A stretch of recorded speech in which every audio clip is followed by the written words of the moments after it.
Cette semaine, on va lire la paracha de Acharei Mot. Acharei Mot, ça veut dire après la mort.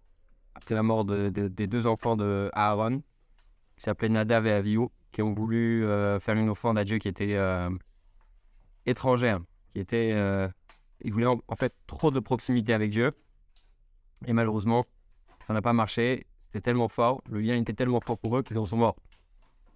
Et cette semaine, on va parler de la résurrection des morts. Alors, c'est un sujet un petit peu différent d'habitude dans le sens où on ne va pas poser une question, avoir une réflexion. D'habitude, c'est ce qui se passe à chaque fois. On a une question, après on essaie de développer une idée pour avoir un peu de réflexion et ensuite on va apporter à travers la réflexion un enseignement et bien sûr une réponse à la question initiale. Cette semaine, on va poser plusieurs questions et on va avoir en fait un tour général de l'idée de ce que c'est que la résurrection des morts. Donc, il y a beaucoup de choses qu'on se pose tous à ce sujet, dans le sens où à chaque fois qu'on parle de résurrection des morts, on se pose la question de savoir qui, quoi, comment, où.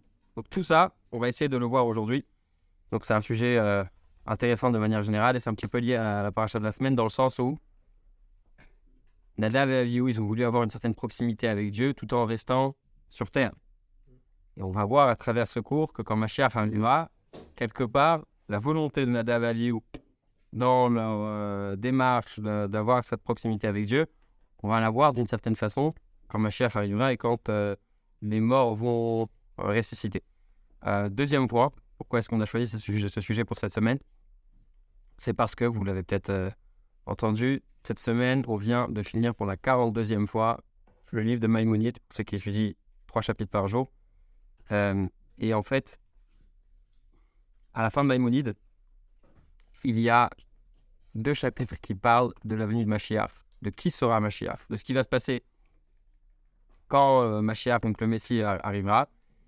Et il n'y a pas tellement de détails concernant la résurrection des morts. Donc peut-être que certains d'entre nous ont étudié ces 2 derniers chapitres, peut-être qu'ils sont restés sur leur fin. Donc on va en parler aujourd'hui.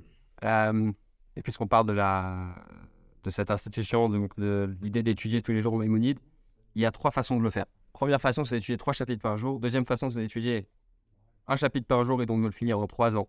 Fait que quand on étudie 3 chapitres, on le finit en 1 an. Et troisième méthode, c'est d'étudier Maïmonide en 1 an à travers les mitzvot. Parce que vous savez, il y a 613 commandements dans la Torah. Tous les jours, vous étudiez une mitzvah, donc un commandement, peut être positif ou négatif. Des fois, il y en a quelques-uns. Des fois, il y a le même pour quelques jours.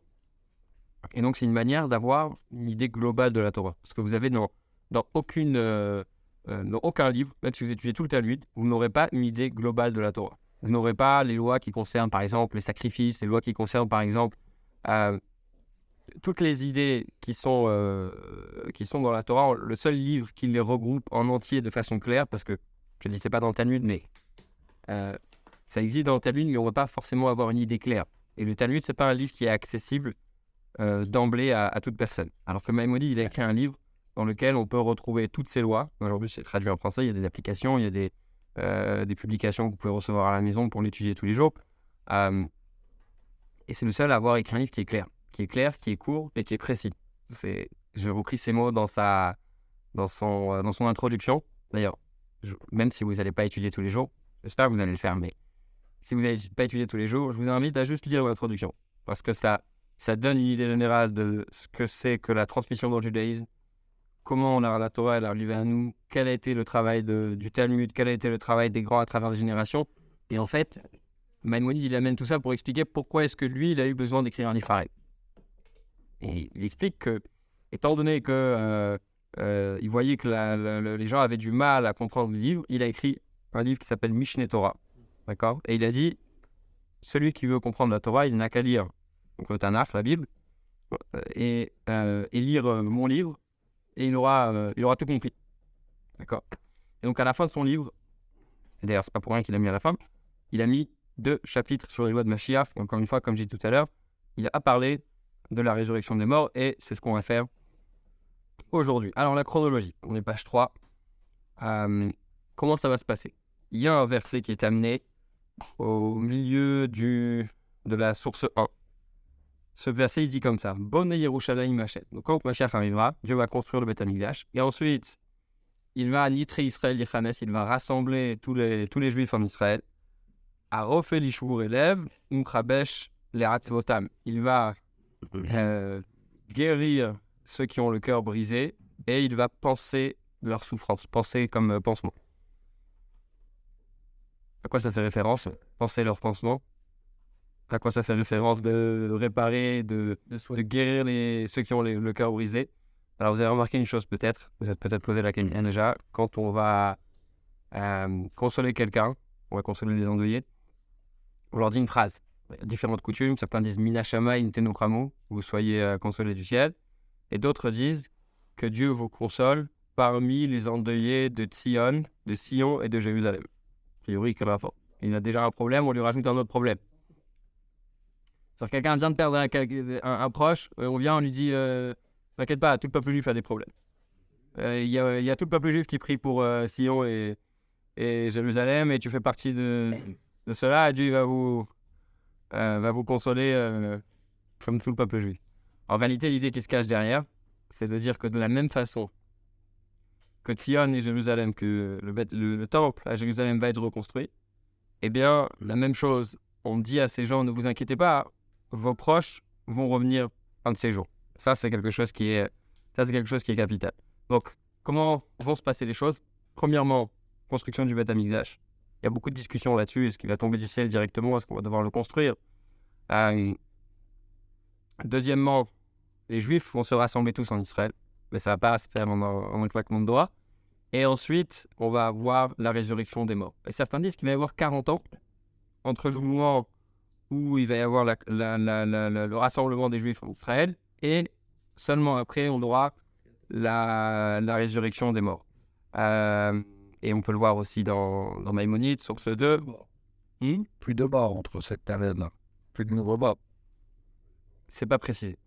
Est-ce qu'il y aura des nouveaux morts entre la venue du Mashiach et la résurrection des morts? C'est pas précisé d'ailleurs. Ce qui est important, on va le voir tout à l'heure, c'est que même ceux qui sont vivants, au moment où Mashiach arrivera, eh bien, ils vont mourir. On va tous mourir et revivre. D'accord? Ok. L'ordre, le nombre de personnes décédées qui reviendront est bien sûr très élevé. D'accord? Il y a des milliards de personnes qui vont revenir.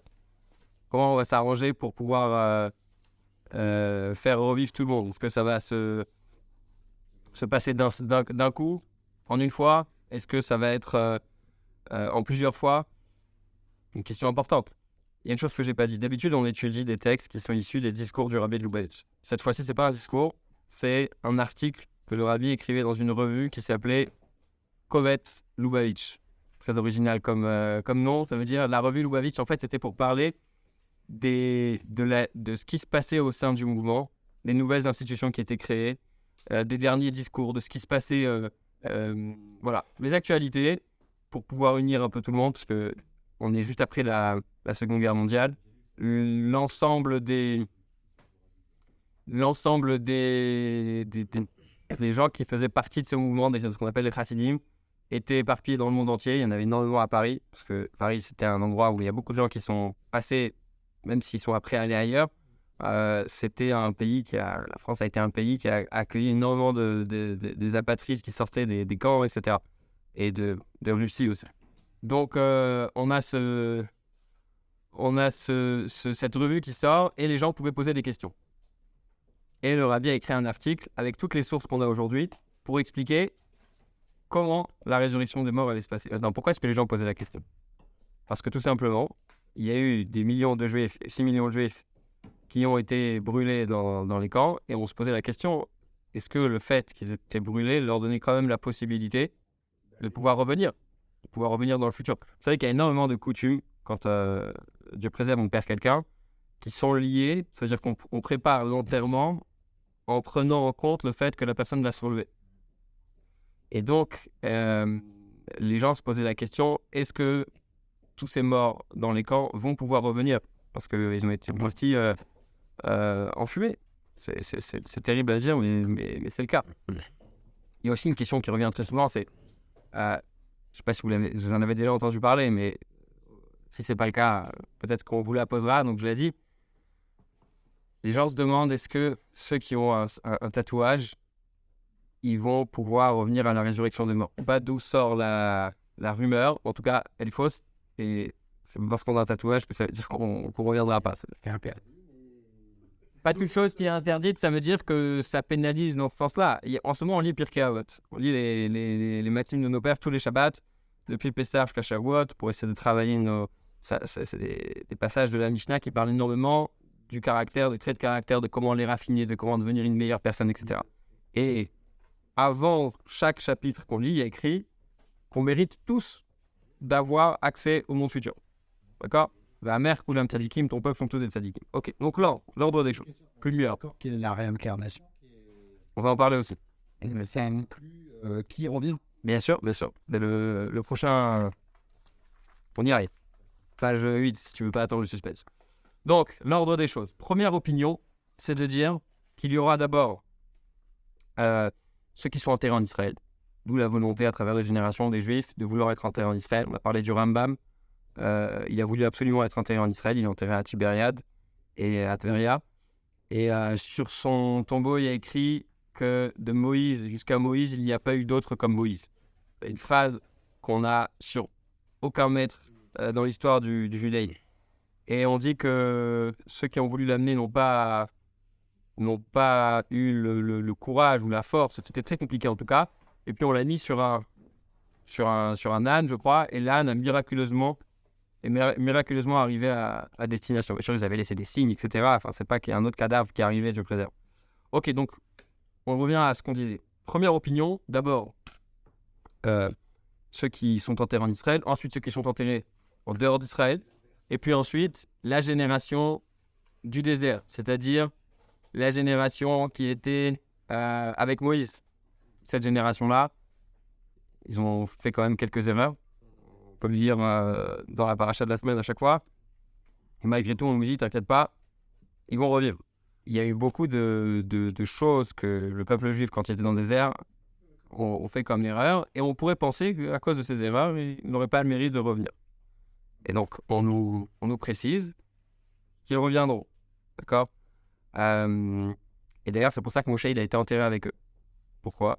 Parce que ceux qui voulaient dire « Ah, on ne fera pas revenir ceux qui étaient dans le désert », ben non, parce que si on ne fait pas revenir ceux qui étaient dans le désert, on ne peut pas revenir Moshe. D'accord ? C'est pas pick and choose. Ok ? Pourquoi est-ce que les patriarches vont revenir en dernier ? Ça, c'est la première opinion. Non, parce que quand ils vont revenir, ils vont se réveiller et ils vont voir tout le monde. C'est sympathique quand tu arrives dans une fête, que tout soit prêt. Donc ça, c'est, encore une fois, la première opinion. Deuxième opinion, c'est qu'il n'y a pas de différence avec les morts du désert. Donc c'est ceux qui sont enterrés en Israël, ceux qui sont enterrés en dehors d'Israël, incluant la génération du désert. Et en troisième, bien sûr, les patriarches, incluant aussi Adam et Ève. Mais il y a un rythme entre...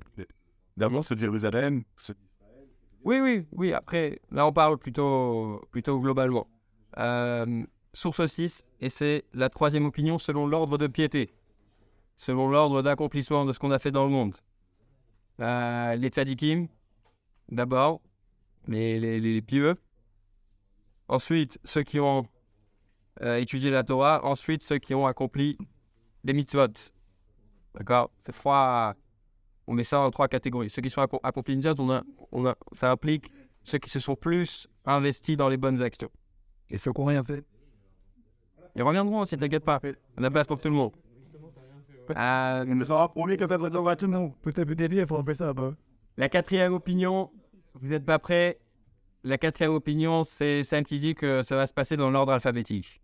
Alors ça, c'est très intéressant parce que on ne comprend pas trop pourquoi, mais d'après l'ordre alphabétique, mais ça inclut le fait que ceux qui ont fait preuve d'humilité vont se lever quand même en premier. Ok, donc on a l'ordre des choses, on a 4 opinions là-dessus. Maintenant, on va parler de où est-ce que ça va se passer. Ça veut dire que on a dit que ceux qui sont en Israël vont se lever en premier, et ceux qui sont en dehors d'Israël vont se lever dans un deuxième temps. Est-ce que ça veut dire que ceux qui vont se lever en dehors d'Israël se lèveront là où ils sont morts, ou est-ce qu'ils vont être rapatriés d'une façon ou d'une autre? Donc pour ça, on a la Gemara qui dit dans Masechet Ketubot, vous pouvez voir dans la page 6, Rabbi Elazar, il dit non, il n'y a que ceux qui sont enterrés en Israël qui se relèveront. Alors la Gemara, elle dit, mais je comprends pas, ça veut dire quoi? Ça veut dire que tu pénalises tous les gens qui sont enterrés en dehors d'Israël. Alors, et la Gemara répond, en réalité, quand on dit que seulement ceux qui sont enterrés en Israël se relèveront, ça veut dire que, il faut le lire un petit peu différemment, comprendre un peu différemment, c'est-à-dire que tous ceux qui sont enterrés dans le monde entier ne se relèveront qu'en Israël. Qu'est-ce que ça veut dire? Ça veut dire qu'il va y avoir des tunnels qui vont être créés, des souterrains qui vont être créés dans le monde entier, et qui vont arriver jusqu'en Israël, et que là-bas, on va se réveiller. Je rappelle une chose importante, et ça c'est très très important, c'est de comprendre que la résurrection des morts, ça fait partie des fondements de notre foi. D'accord? On le dit le vendredi soir dans la majorité des synagogues séfarades. Au chant Tigder Elohim Pra, il y a les 13 articles de foi de Maïmonide. Et on dit que le fait de croire que Dieu il va nous faire revivre, ça fait partie des fondements de notre foi. J'aimerais approfondir un petit peu plus. Pourquoi est-ce que ça fait partie des fondements de notre foi? En réalité, Surtout que c'est un peu paradoxal avec l'idée du monde futur qui est bien fait en réalité. Donc le monde physique et terrestre serait mieux que le monde. c'est exactement ça. C'est exactement ça. Et je vais développer.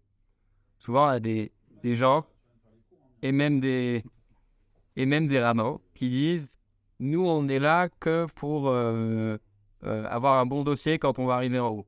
On est là que pour ce qu'on va obtenir plus tard. Et chaque mitzvah, chaque bonne action que je fais, je suis en train d'essayer de penser de ce que je veux obtenir, etc. » Non, c'est pas très juif comme approche. Pourquoi? Parce que le but profond, c'est très important de comprendre ça, le but profond de notre existence sur Terre, c'est pour améliorer ce monde.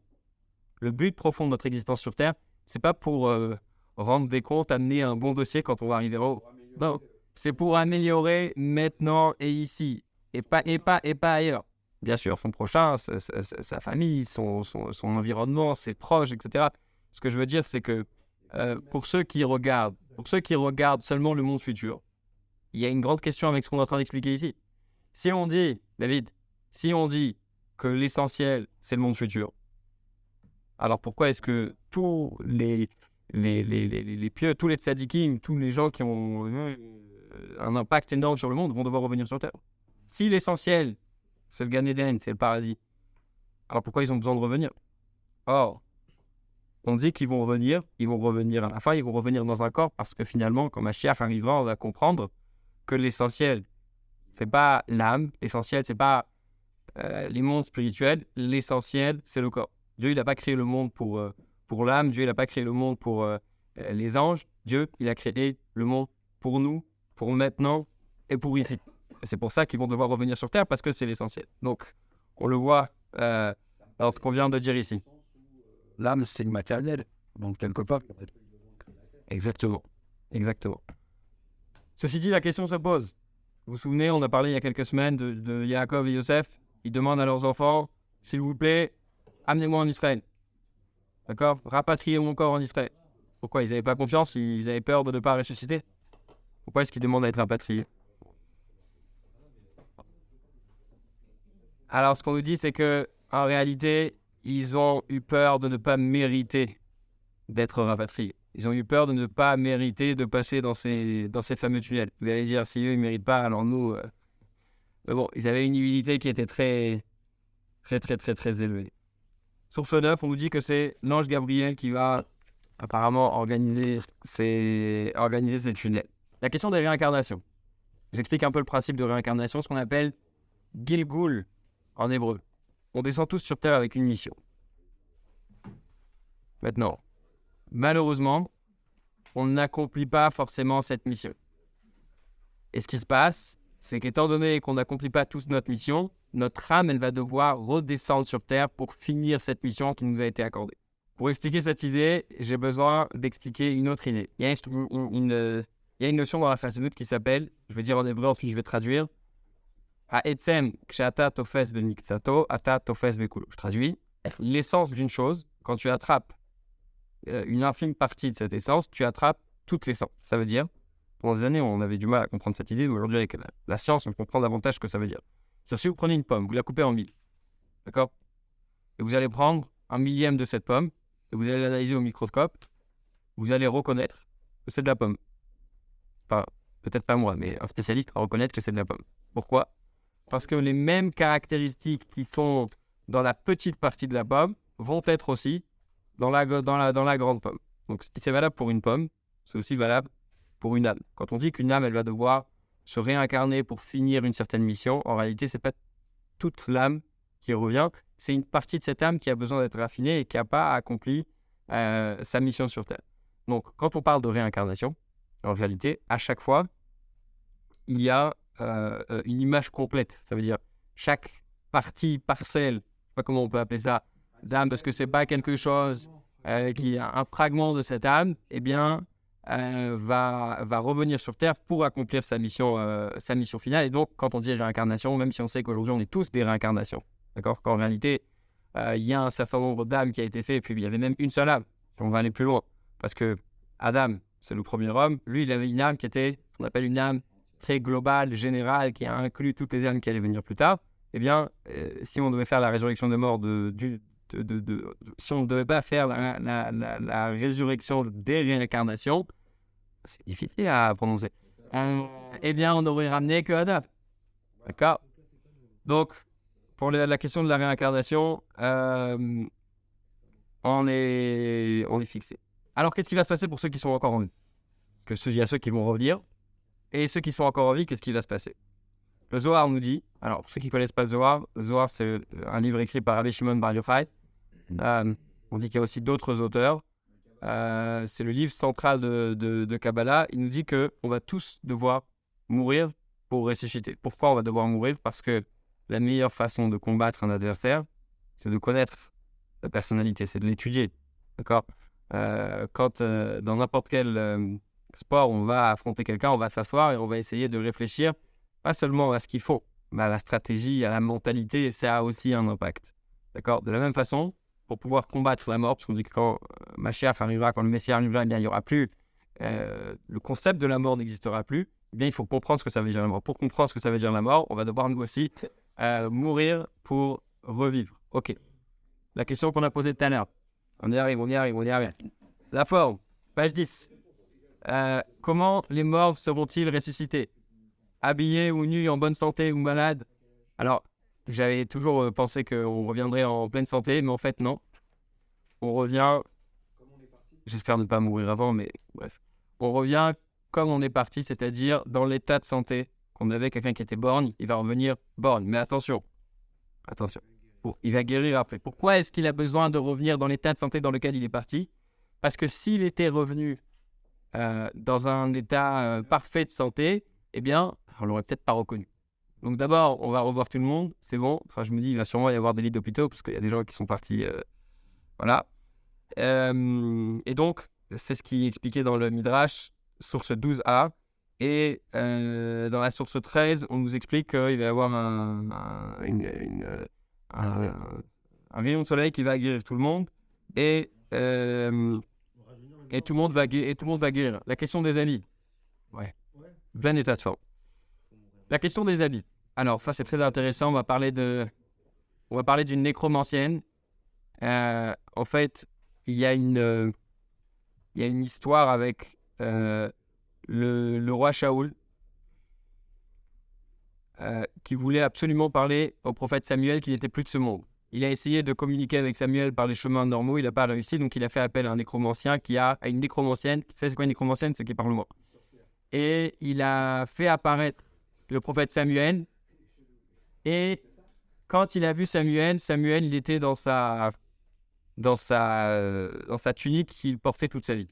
Enfin, il avait peut-être plusieurs, mais en tout cas, celle avec laquelle on le reconnaissait le plus, son habit habituel.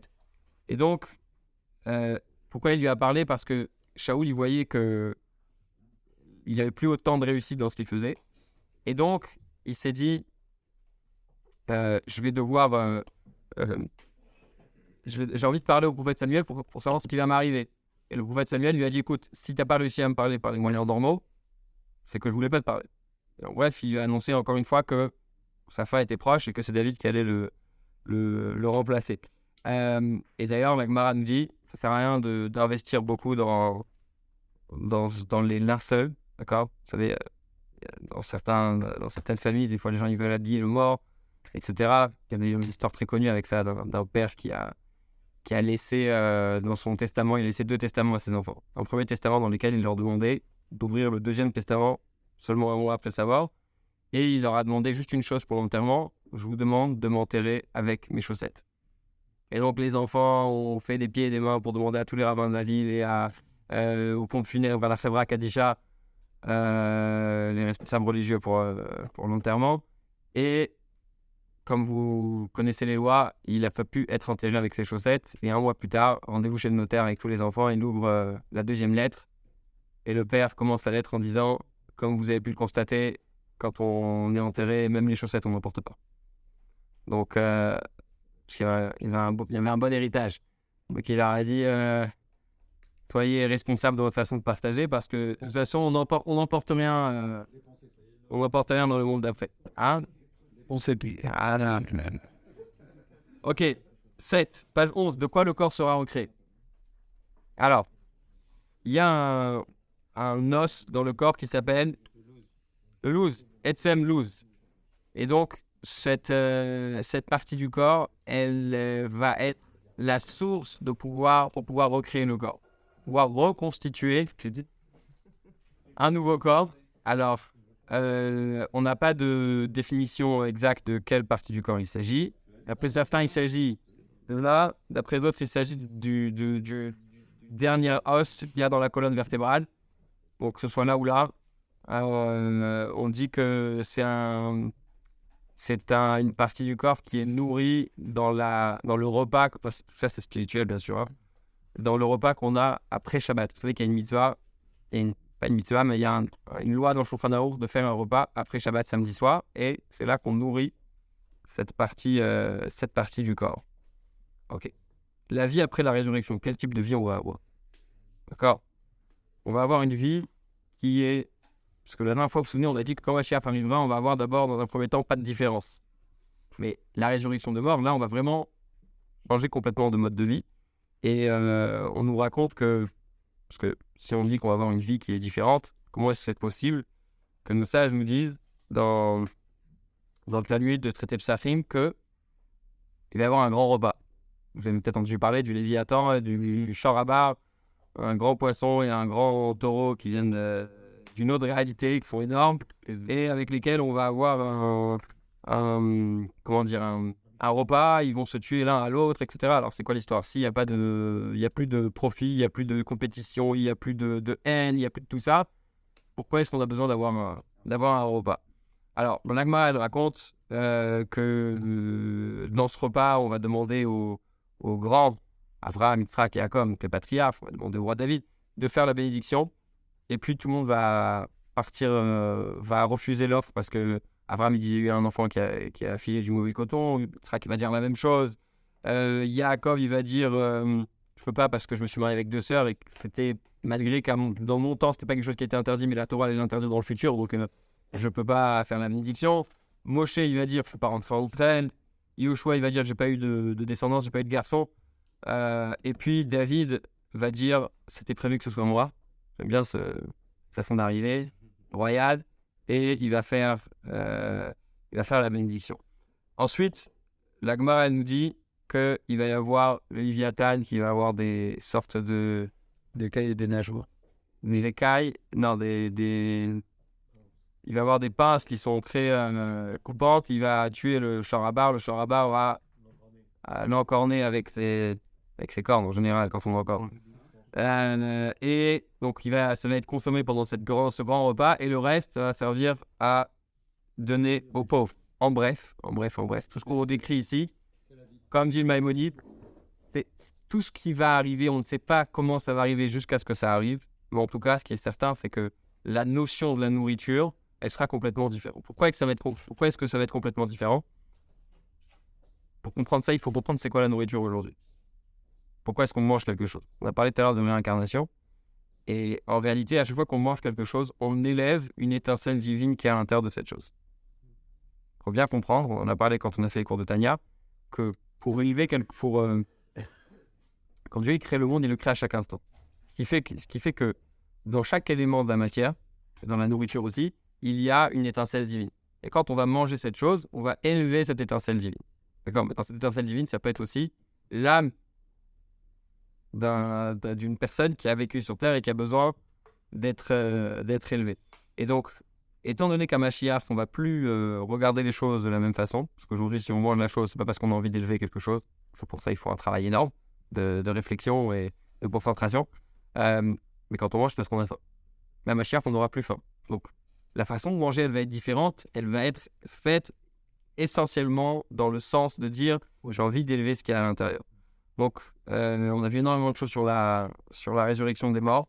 Ce qu'on peut dire simplement, c'est qu'on espère que ce soit le plus rapidement possible avec la venue du Mashiach.